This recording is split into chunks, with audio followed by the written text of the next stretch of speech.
Assalamualaikum warahmatullahi wabarakatuh.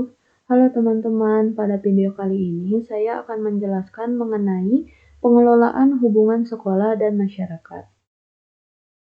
Sebelumnya, izin memperkenalkan diri, nama saya Tintin Asia dengan NIM 2102930 dari Pendidikan Teknik Bangunan A. Lanjut ke materi, pertama ada pengertian manajemen humas. Secara etimologis, hubungan masyarakat diterjemahkan dari bahasa Inggris, yaitu public relation, yang berarti hubungan sekolah dengan masyarakat ialah sebagai hubungan timbal balik antara suatu organisasi atau sekolah dengan masyarakatnya. Kemudian ada tujuan manajemen humas. Menurut Dananjaja 2011-22, menguraikan tujuan dari public relation berdasarkan lingkup kegiatannya, yaitu pertama, internal public relation, mengadakan suatu penilaian terhadap sikap tingkah laku dan opini publik terhadap organisasi, mengadakan suatu analisa dan perbaikan terhadap kebijakan yang sedang dijalankan, memberikan penerangan kepada publik karyawan mengenai suatu kebijaksanaan organisasi. Yang kedua ada external public relation. Menurut Ari H. Gunawan 2011-186, ditinjau dari kepentingan sekolah. Yang pertama, memelihara kelangsungan hidup sekolah, meningkatkan mutu pendidikan di sekolah yang bersangkutan, memperlancar proses belajar mengajar, memperoleh dukungan dan bantuan dari masyarakat yang diperlukan dalam pengembangan dan pelaksanaan program sekolah. Sedangkan apabila ditinjau dari kebutuhan masyarakat, yaitu untuk memajukan dan meningkatkan kesejahteraan masyarakat, memperoleh bantuan sekolah dalam memecahkan berbagai masalah yang dihadapi oleh masyarakat, menjamin relevansi program sekolah dengan kebutuhan masyarakat, serta memperoleh kembali anggota-anggota masyarakat yang makin meningkat kemampuannya. Sedangkan menurut Edward H. Moore 2009 merumuskan tujuan hubungan sekolah dengan masyarakat adalah untuk meningkatkan kualitas belajar dan pertumbuhan anak, untuk meningkatkan pemahaman masyarakat akan pentingnya pendidikan dan meningkatkan kualitas kehidupan masyarakat, serta untuk mengembangkan antusiasme atau semangat saling membantu antara sekolah dengan masyarakat demi kemajuan kedua belah pihak. Kemudian ada fungsi dan tugas pokok manajemen humas. Yang pertama ada fungsi sekolah di dalam masyarakat, yaitu sekolah sebagai lembaga pembaharu atau agent of change. Artinya mengintroduksi perubahan pengetahuan, cara berpikir, pola hidup, kebiasaan, dan tata cara pergaulan, dan sebagainya. Kemudian sekolah sebagai lembaga seleksi atau selecting agency, yang memilih atau membeda-bedakan anggota masyarakat menurut kemampuan dan potensinya dalam memberikan pembinaan sesuai dengan kemampuan itu. Artinya, setiap individu atau anggota masyarakat dapat dikembangkan dan dimanfaatkan potensinya semaksimal mungkin.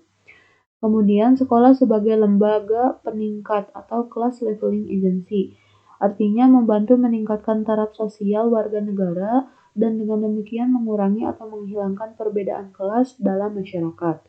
Kemudian sekolah sebagai lembaga asimilasi atau assimilating agency, artinya berusaha mengurangi atau menghilangkan perbedaan-perbedaan atas tradisi, adat, dan kebudayaan sehingga terdapat usaha penyesuaian diri yang lebih besar dalam persatuan dan kesatuan bangsa. Kemudian sekolah sebagai lembaga pemelihara kelestarian atau agent of preservation, yang memelihara dan meneruskan sifat-sifat budaya yang patut dipelihara dan diteruskan. Yang kedua, fungsi masyarakat di dalam pendidikan sekolah. Yang pertama ada sumber atau supplier, artinya yang menyediakan peserta didik, guru, sarana dan prasarana penyelenggaraan sekolah. Kemudian konsumen hasil pendidikan sekolah, artinya yang menerima kembali dan menyediakan lapangan pekerjaan bagi lulusan sekolah itu. Yang terakhir yaitu peserta dalam proses pendidikan di sekolah, artinya yang terus-menerus mengikuti dan turut mempengaruhi proses pendidikan di sekolah. Kemudian apa sih tugas pokok hubungan sekolah dan masyarakat?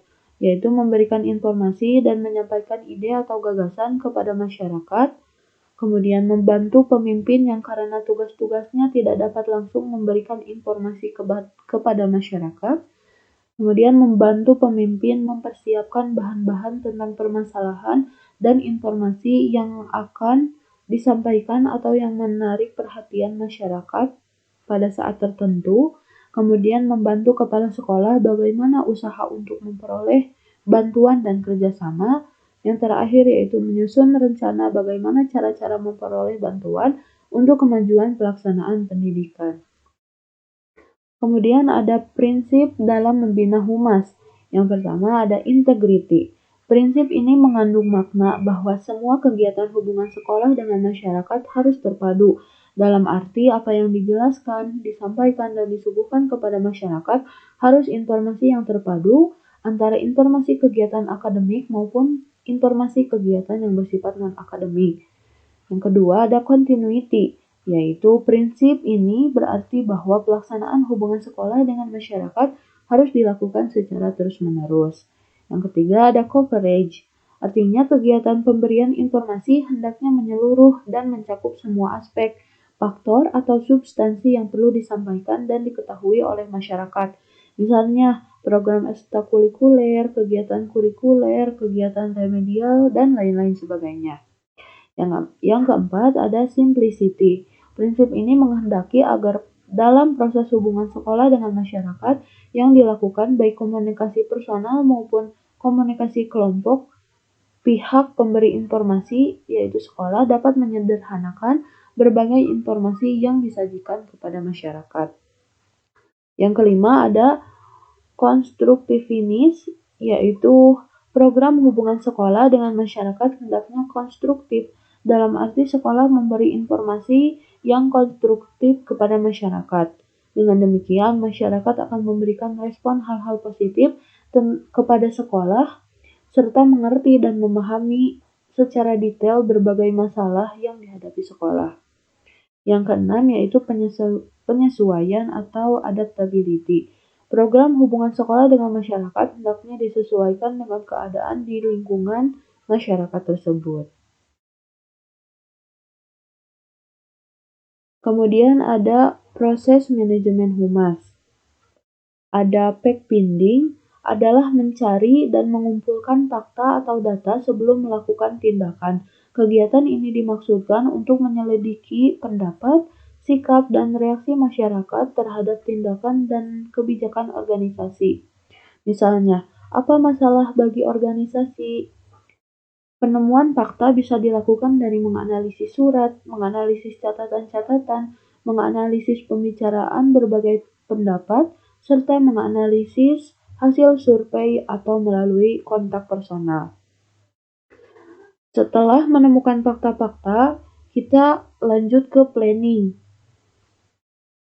Bagi organisasi, planning dilakukan untuk menghadapi masalah atau situasi yang ada dan berkembang dinamis di masyarakat. Pada aspek perencanaan, harus menganalisis informasi, mengidentifikasi masalah, mencari penyebab masalah, mengidentifikasi alternatif, memperhitungkan kekuatan dan hambatan, menyesuaikan rencana-rencana, dan menyusun monitoring dan evaluasi kegiatan. Setelah melakukan perencanaan, lanjut ke communicating, yaitu proses menyampaikan dan menjelaskan tindakan dan kebijakan organisasi secara terus-menerus guna menghubungkan tujuan-tujuan organisasi dengan lingkungan internal seperti pimpinan dan staf organisasi maupun eksternal seperti pemerintah, pelanggan, pemasok, dan masyarakat. Yang terakhir yaitu evaluating. Dimaksudkan untuk menjawab apakah tujuan sudah tercapai sesuai dengan perencanaan. Keseluruhan proses public relation mulai dari aspek penemuan fakta, perencanaan manajemen dan komunikasi dalam organisasi perlu dievaluasi untuk menemukan pada aspek mana hambatan akan terjadi. Hal ini dapat dilakukan secara kontinu. Hasil evaluasi ini menjadi dasar kegiatan humas berikutnya, sehingga proses public relation akan senantiasa termonitor dengan baik. Referensinya dari Rosalin E. dan Koswara D. Pengelolaan Hubungan Sekolah dan Masyarakat, halaman 220-249. Sekian dan terima kasih. Wassalamualaikum warahmatullahi wabarakatuh.